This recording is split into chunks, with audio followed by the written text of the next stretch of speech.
Hello, humans. I have been asked to write this as part of our diplomatic relations, a written account of how we engaged in first contact and the circumstances leading up to it. My name is Kraken Eld V, High Counselor of the Diplomatic Corps. I will be speaking for the Aridian peoples and the Aridian Confederacy as such. It is a pleasure to meet you. Whoever thought humans were so cute? I'm sorry, I digress. I do that a lot when I am excited. I shall not waver any further, if I can help it. First, some introductions. I hear we are not the first species that humanity has encountered, but the first to actually still be around to tell the tale. We are well aware you were not responsible for their extinction, so we will hold off on that topic for another day or figure it out ourselves. For the record, we are described by the few humans we have so far met as 8 feet tall, blue-skinned space elf vampires. Whatever that means, I am certain we will figure it out eventually. We are, however, not violent at all. The kick in the head you so valiantly gave to us on that fateful day more than made sure of that. As you humans refer to it, a kick in the head with a steel-toe boot, to the face in our case, repeatedly. Never has my entire species or civilization been so ridiculed and humiliated, berated and abused on such a massive scale by sheer words alone. Not one shot was ever fired, but that day you broke us. But it was what we needed. It was the fire up the pants we deserved, the stark reminder we needed to snap us out of a downward spiral. A spiral it was, although we have only just begun implementing your concept of the free press and independent media. Mostly all media is still state-run, although now with severe restrictions on publishing ability, especially revolving around certain political matters.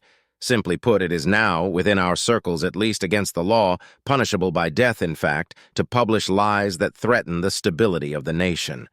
Media outlets, even though were state-owned, had hidden agendas of their own, and underground news networks were filtering division and sedition through the public. Manipulation of markets by unaccountable individuals led to mass inflation. Warmongering from politicians and hidden figures resulted in stockpiling fusion weapons. It was a complete, bastarding mess. We didn't have the pollution or ecological failure humans apparently had, so we were spared that humiliation at least. Now on to what exactly happened. It started shortly after the election of our national chancellor. In comparison, a chancellor has slightly more power than a president, not like a king, but close enough to one, and one voted into power by the people. Of course, we don't have the checks and balances like Congress, Parliament, or the courts to get in the way. There is instead a high council that serves all three roles instead. I digress, sorry. Our first encounter, first contact, if you will, occurred just after the election of High Chancellor Gregarian Valtaire. Just after His Highness's internment to the office, in fact. Gregarian Valtaire, or Greg as the Corsair, I think, kept calling him. Corsairs. That is a concept we will have to ask you about when this is all done, but for now, we will continue. Greg sat at his desk in front of the High Council and began his internment speech, only to be immediately interrupted by a Praetorian, our equivalent of Secret Service, interrupt proceedings and raise the alarm. He barged in, stood in front of the High Council, and exclaimed, "Aliens! There's a warship in orbit of Ilara!" Everyone was more irritated at the interruption rather than the sudden exclamation of an alien warship in orbit of our moon. "What insolence is this behavior? What warship? Look out the window, you old twats!" the Praetorian loudly exclaimed, then dragged the High Chancellor to the window, not necessarily gently. The Chancellor took one look at the massive 7-kilometer-long warship casually perched in full view within our moon's gravity well. "Oh, shit!" The Praetorian grabbed the High Chancellor again and stared him straight in the eye. "What do we do now? Are we screwed? Should I get the wad rot?" Everyone in the room, myself included, cringed in pain at the mention of a rather potent form of liquor that backwater peasantry drinks when they, don't want to live very much longer. I will elaborate on that at a later date. We immediately scrambled to secure bunkers and prepared our peoples for what we believed was an invasion. We spent 3 weeks ready for an attack. That never came. The warship just sat there, staring at us. He visibly, in an exaggerated manner, took a loud, deep breath and laughed loudly again. He laughed more, this time as if his voice were straining now. He laughed so hard he fell out of his seat. "Oh God, this is so fucking funny. Ha ha ha ha!" he said as he audibly rolled around, bashing the floor with his fist in sheer stupid joy. He seemed to calm down momentarily and sat back in his seat with a shifty chuckle. I opened my mouth to speak again and he lost it. Once again, he began to laugh, pointing at the camera. Ha ha ha ha ha! This pattern of behavior continued for a few minutes. I looked around me and noticed similar patterns of both confusion and rage. Eventually, he calmed down and returned to his seat with a smile and waited for a response. Why did you just laugh at us?" I asked, flustered. "Because your situation is so fucking funny, that's why. In a tragic way, not necessarily in a funny way, but still, funny is funny," he said calmly, now supplying us with his full attention. "Care to elaborate, please?" I was talking now out of curiosity at this point more than anything. "With pleasure.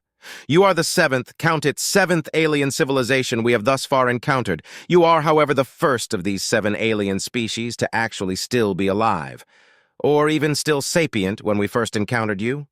So, grats, bro, you made it," he said and let out a chuckle. "Thing is, you ain't got much longer, my brother. See? You suffered the same fate that we went through during the early 20th century. For reference's sake, it is currently the year 2358 for us, and it seems like you're not really doing much about it. See, you are currently facing the single most egregious and unforgivable act of political corruption in your history, just like we did before the fall of Rome. Half of your government is guilty of treason, the other half of sedition, and unlike us, you have no neutrality, so there's no safety net to fall back on if shit hits the fan. You are also facing the uphill battle with a runaway economy. Because of all the market manipulation your leaders are causing by lobbying various groups, wages are stagnating, businesses are closing, and soon your farmers will start to feel the pain. You are facing the worst economic catastrophe since the Great Depression. Because your economy is entirely operated by these manipulators, they will fuck off with all the cash, leaving you with nothing. No money, no market, no work. Eventually, this will trickle to service personnel, which will then affect your very poorly planned farming industry, which, by the way, has also been aggressively invaded by developers lobbied by opposing interests so they can use fertile farmland for other purposes. This brings us to the next point. How because of political and economic corruption, i.e., everyone looking out for their own bullshit, your farming industry is about to collapse, which will ultimately lead to the final nail in the coffin, as it were. No food, no people. All in all, your civilization has exactly what we had so many years ago, only yours has no backup system, no independent platform, and no secondary foundation on which to function. No social security net to catch the fall, no reserves or stockpiles to weather the coming storm. He spoke to us calmly and absolutely. Each time he visited a point, he made us blush, cringe, cradle our heads in our hands, or puff our cheeks with rage. The more he spoke, the more humiliated we felt, the more disgusted we felt. We, humans I mean, had safety nets and secondaries because, as much as the powers that be hated it, we had this whole thing where we liked not being told what to do by people we hated. So, when our collapse happened, we actually had shit to fall back on. The will to survive, to carry it, and the corpses of 1,000 tyrants to use as a foundation for our rebirth. By now, the whole world was either embarrassed or enraged by this human speaking so calmly. Behind the scenes, high ministers were talking to each other and working through their data sets available to them, only to come to the conclusion this damned human was right. Too right. The more we checked the validity of his arguments, the more we realized we were completely screwed. So, my intentions are as follows. Sit here in orbit and document in every detail I can the inevitable collapse of your civilization and self-extinction of your species. Then, once every last citizen is dead, collect artifacts, documents, and anything I can find, handing them to authorities for study. After that, return with a mining crew, crack the planet, and strip mine it for resources. Either that or colonize it ourselves and turn it into a museum or something, I don't know. During this entire process, I will be pointing at you and laughing, but either way, you don't need to care, you'll be dead. He smiled at us and left us dumbstruck. We were left completely speechless, and the more we worked to disprove his statements, the more we sank to despair. The room slowly emptied, the broadcast left to continue with nobody there to officiate it as we slowly walked away from the humiliation we just faced. It was, to say the least, a kick in the head. The migraines we felt after this certainly made sure of that fact. Sure enough, as he predicted, a week later our economy began to show signs of falter. The first farmers' revolt we'd had in millennia began shortly after. As he said, everything began to fall apart. 2 weeks after the press conference was held, the one where we had realized how badly we had failed. I wandered back into the press room. Everything was still there, still working as we left it, with the human still there, broadcasting himself sitting lazily in a chair waiting for us to die. I sat in the chair and moved towards the microphone. "Fuck you," I said simply, unable to say anything else. "Well, that's not very nice. Why are you swearing at me? What did I do exactly? Ain't my fault your economy is failing, is it? Those aren't my farmers striking, are they?" He simply looked back at me with a smirk. "Can you do anything?" I asked him, slumping over the podium. "Nope, not my problem, yours." He slurped at that strange drink he had before. I grumbled angrily at the response. "Nice." "Then again," he said. I perked up, paying attention to him immediately. "You could always do what we did. You aren't going to like it, but hey, maybe there is hope for you after all." He looked at me with a strange, sly grin, as if he were about to do something he wasn't supposed to do, but did not care either way. "Go on. How's about I make you a little, gentleman's agreement, perhaps? You are definitely not going to like it, but, at this point I see no choice, really. If you perform well, I might be persuaded to alleviate your, supply issues, at least until you can get back on your feet," he said, almost too nonchalantly for comfort. I looked at my data sheets, noticing how several embassies were closed and relations across the board were fracturing. I had no choice at this point. "Deal. What do you want me to do?" "That's the spirit, laddie. I'ma send you a little package. It's a book. Read it. I translated it to your language for your sake. Read it. Implement its rules and you will be fine," he said, pressing a series of buttons. A bright light erupted in the room, and suddenly a loud pop noise was heard as a small book appeared above me, falling into my lap. Ain't that a kick in the head? How Mankind Got Its Spine Back by author unknown. The rules in this book are entirely flexible, designed to cater to an independent mindset. Basic rules to follow when setting up a social safety net. How to properly handle the concept of healthcare. How to properly control the media and see to it they only tell the truth. The methodology is rather barbaric, but it worked for us. Why not you? It's entirely optional, of course, you can ignore it. But hey, it ain't my civilization on the line, is it? He spun his chair to the side and resumed doing whatever humans do. I started reading the book I was given and turned a mild shade of green at the moments of human history arrayed before me. Dear gods! See, there's actually nothing I can really do. Your situation is societal. It's ingrained in your structure. Corruption, greed. You don't have what we had, but what you do have is still very deep. I can't just come in here and intervene. What lesson will you learn? If this was a natural disaster, I'd already be down there helping out instead of sitting up here drinking blueberry Slurpees. But alas, this entire catastrophe is your doing. I have merely lit the path forward. It is entirely up to you to traverse it. We didn't like it, but it was necessary. The loudest voices in the room needed to be silenced so the smartest voices could be heard. The hypocrites among us had to be shut down to see the truth.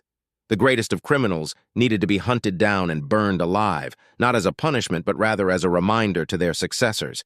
Our education system needed a brutal awakening. We nearly broke ourselves.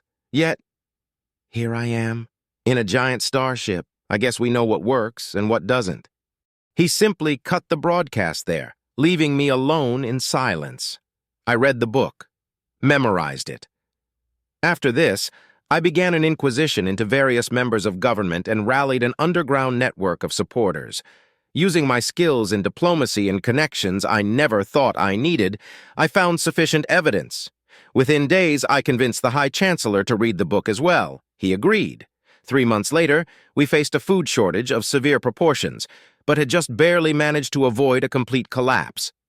The bodies of nearly half of our world politicians, businessmen, and high society now hung as desiccated corpses from lampposts and flagpoles.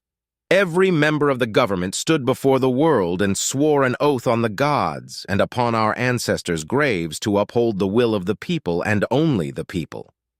Every member of the media apparatus, from the street journalist to the company's CEO, was forced at gunpoint to swear an oath to telling only the truth.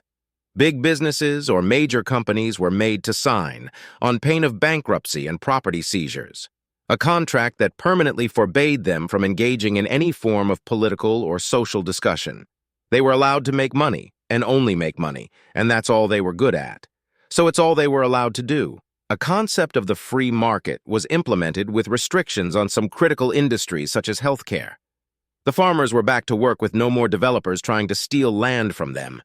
All the while we worked, painstakingly realizing just how close we were to ruin, that giant warship hovered just above us in our moon's orbit, watching, waiting.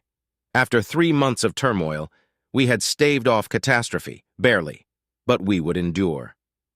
It was later in that year the High Council was in session deciding what to do about the encroaching food shortage, noting how rationing was quickly becoming a necessity. A Praetorian walked in the room and interrupted proceedings. "My High Chancellor."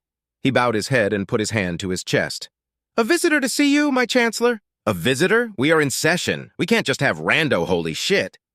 The Chancellor trailed off as, under guard from a group of Praetorians, Fred the Human walked in the room.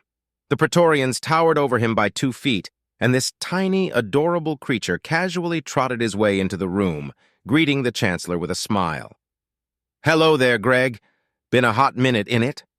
He just chuckled and smiled as the High Chancellor stood from his seat and regarded the creature standing in front of him. "The human sets foot on my home. For what reason?" "Diplomacy. Come hither, friend. I am authorized to supply you a little gift," Frank said, and waved the High Chancellor to follow him outside. All of us got out of our seats and followed as well, out of curiosity. Even the camera crews abandoned their posts and followed us outside. Out there, the skies were blanketed with warships, starships and ships of every conceivable make, shape, or size, a fleet of 100 gigantic machines, each one armed to the absolute teeth. The High Chancellor looked at the human with a note of concern. "Are you invading us? Is your reason for being here to demand our surrender?" Gregorian's tone was less of anger and more of fear. "Wah-ha-ha-ha-ha-ha!" There was that laugh again. "No, no, no, hell no. Supply barge unit 820, landing zone confirmed, entering Atmo, ETA 2 minutes. A very attractive-sounding voice from his radio pack spoke out. "Greg, High Chancellor Gregorian Valtaire, it is my pleasure to inform you that after a unanimous vote in the Senate, it has been decided that my fleet, Blackwatch Company, 3rd Legion, has been assigned to the defense of this star system. At least, until such an occasion where you are capable of attaining FTL starship travel under your own volition. We will be maintaining the protection of this system and will in no way interfere with any affairs, unless it is some catastrophic or serious situation, such as a viral outbreak or disaster you cannot handle on your own. Barge Unit 820, touchdown in 10, 9, 8. The voice on the radio spoke again as a massive half-mile-long cargo freighter began to land in front of us. "However, we have heard that you are currently facing a food shortage due to recent events. In the interest of jump-starting political relations on a friendly note, I have been authorized to supply you with a stockpile of rations, food supply, emergency fuel sources, and other relief supplies to ensure that you weather the coming storm in comfort. Also, in cooperation of our 2 species for the greater benefit of us all, I hereby present you the following documents," he said, smiling all the while, and handed the Chancellor a folder. What is this?" he asked with wide eyes. "Cargo Unit 882 touchdown. Starting offloading procedures, 3 minutes to completion. Stand by." The radio chirped again as we saw the cargo doors on the ship open, followed by hundreds of brightly colored rectangular boxes being offloaded by the ship. design schematics, technical blueprints, and manufacturing specifications for hydrogen tech, the basics we used when we first started colonizing our solar system. This should, give you a little jumpstart. In the meantime, this is as far as our interaction goes. If you need us, we will be there. We only lit the path before you. It is up to you to traverse its dangers. I cannot help beyond that. Frank moved away from the group as a small dropship landed in front of us. We look forward to meeting you. If you could, do us a solid, maybe hurry up a bit. It's getting lonely up here. The human smiled at us and flew up and away. The cargo ships finished their offloading procedures and returned to the empty void waiting for us. For the next 10 years, we had those warships sitting quietly just beyond our reach, protecting us from the galaxy's woes so we could meet them on our own terms. And with that, here we are. We are the Aridian people. We are looking forward to working with you. Thank you, humanity, for giving us the kick in the head we so deserved and desperately needed. Thank you for giving us back our purpose. Thank you for uniting us against the evils of greed and corruption. Thank you for inviting us to the void.